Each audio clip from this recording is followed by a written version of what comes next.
Team India England జట్ల మధ్య జరుగుతున్న టీ20 సిరీస్ చివరి అంకానికి చేరుకుంది. ఇప్పటికే 4 టీ20లు పూర్తయ్యాయి. ఇండియా 3 టీ20ల్లో గెలిచి ఒక మ్యాచ్ మిగిలి ఉండగానే సిరీస్ సొంతం చేసుకుంది. చివరి టీ20 ముంబై వేదికగా ఆదివారం రోజున జరగనుంది. అయితే ఇప్పటికే సిరీస్ సొంతం చేసుకోవడంతో వన్డే సిరీస్ అలాగే ఛాంపియన్స్ ట్రోఫీని దృష్టిలో ఉంచుకుని టీమిండియా భారీ ప్రయోగాలు చేసే అవకాశాలైతే ఖచ్చితంగా కనిపిస్తున్నాయి. మరి 5వ టీ20 కోసం టీమిండియా చేయబోయే మార్పులు ఏంటి? కొత్తగా ఏ ఆటగాళ్లు రాబోతున్నారు? ఏ ఆటగాళ్లకు విశ్రాంతి లభించనుంది అనే విషయాలను ఇప్పుడు మనం తెలుసుకుందాం. భారత ఓపెనర్లుగా సంజు శాంసన్, అభిషేక్ శర్మ యథావిధిగా కొనసాగనున్నారు. అభిషేక్ శర్మ ఇప్పటి వరకు ఈ సిరీస్లో బాగానే ఆడాడు. పవర్ ప్లేలో బాగా పరుగులు చేస్తూ ఆకట్టుకుంటున్నాడు. కానీ సంజు శాంసన్ మాత్రం ఈ సిరీస్ మొత్తంలో ఇప్పటి వరకు అట్టర్ ఫ్లాప్ పర్ఫార్మెన్స్తో తీవ్రంగా నిరాశపరిచాడు. కీపింగ్లో కూడా పొరపాట్లు చేస్తూ మరింత విమర్శల పాలవుతున్నాడు. ఈ మ్యాచ్లోనైనా సంజు కనీస పరుగులు చేయాలని అతని అభిమానులు భావిస్తున్నారు. అలా జరగని పక్షంలో తదుపరి టీ20 సిరీస్లకు అతడు ఎంపిక కష్టంగా మారే అవకాశం ఉంది. ఎందుకంటే రుతురాజ్ గైక్వాడ్ వంటి ఆటగాళ్లు ఎప్పటి నుండో జట్టులో స్థానం కోసం ఎదురు చూస్తున్నారు. 3వ స్థానంలో తిలక్ వర్మ రానున్నాడు. ఈ స్థానంలో తిలక్ వర్మ ఇప్పటికే చాలా అద్భుతంగా రాణించాడు.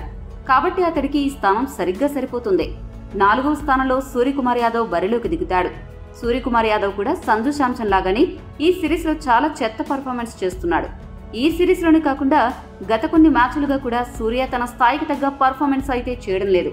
మరి సొంతగడ్డైన ముంబై స్టేడియంలోనైనా సూర్య తన ప్రతాపం చూపిస్తాడేమో చూడాలి. ఒకవేళ సూర్య గనక ఈ మ్యాచ్లో కూడా ఫెయిల్ అయితే అతనిపై తీవ్ర స్థాయిలో విమర్శలు కురిసే ప్రమాదం ఉంది. మరి సూర్య ఈ క్లిష్ట పరిస్థితులను ఎలా దాటుకుంటాడు అనేది ఆసక్తికరంగా మారింది. 5వ స్థానంలో హార్దిక్ పాండ్యా రానున్నాడు. పాండ్యా ఈ సిరీస్లో ఇప్పటి వరకు ఒక ఆల్రౌండర్గా తన పాత్రకు సరైన న్యాయం చేశాడని చెప్పాలి. కాబట్టి అతడికి జట్టులో స్థానం ఉంటుంది. ఇక శివన్ దుబే గాయం తీవ్రత ఎక్కువగా ఉండడంతో అతడు 4వ టీ20లో ఫీల్డింగ్ చేయలేదు.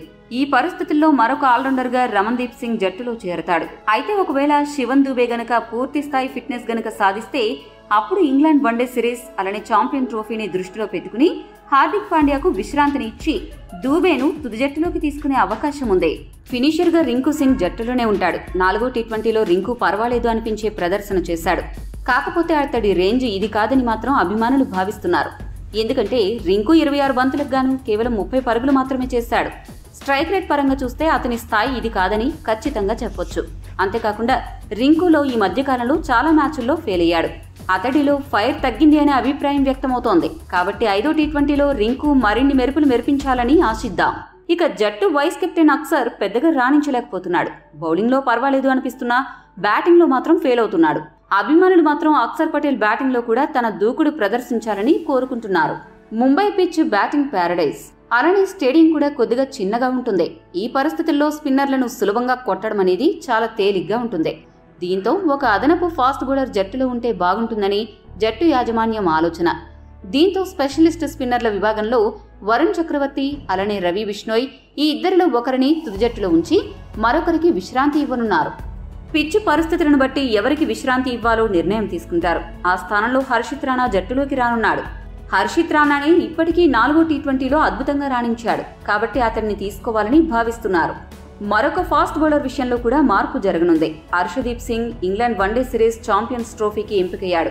అదే సమయంలో షమి కూడా వన్డే సిరీస్ ఛాంపియన్స్ ట్రోఫీకి ఎంపికయ్యాడు. ఈ కీలకమైన సిరీస్ల ముందు గాయం నుండి కోలుకున్న షమికి మ్యాచ్ ప్రాక్టీస్ చాలా అవసరం. బుమ్రా కూడా లేకపోవడంతో టీమిండియా తమ ఫాస్ట్ బౌలింగ్ విభాగాన్ని పటిష్టపరుచుకోవాలి. ఈ కారణంగా షమికి కొద్దిగా మ్యాచ్ ప్రాక్టీస్ ఉంటే బాగుంటుందనే ఉద్దేశంతో అతన్ని తుది జట్టులోకి ఎంపిక చేసి హర్షదీప్కి విశ్రాంతి ఇవ్వనున్నారు. ఈ 3 మార్పులతో భారత్ జట్టు 5వ టీ20లోకి బరిలోకి దిగబోతూ ఉంది. అదే సమయంలో సంజు శాంసన్, సూర్యకుమార్ యాదవ్, అక్సర్ పటేల్, రింకు సింగ్ ఈ నలుగురు కూడా తమ స్థాయికి తగ్గ ప్రదర్శన చేయాలి. ఈ చివరి టీ20 ఈ నలుగురికి అగ్ని పరీక్షగా మారనుంది. టీమిండియా చేయబోతున్న ఈ 3 మార్పులు నచ్చినట్లయితే వీడియోను లైక్ చేయండి. ఇంకేమైనా మార్పులు చేస్తే బాగుంటుంది అనిపిస్తే మీ అభిప్రాయాన్ని కామెంట్ చేయండి. మరిన్ని స్పోర్ట్స్ అప్డేట్స్ కోసం మా ఛానల్ను సబ్స్క్రైబ్ చేసుకోండి.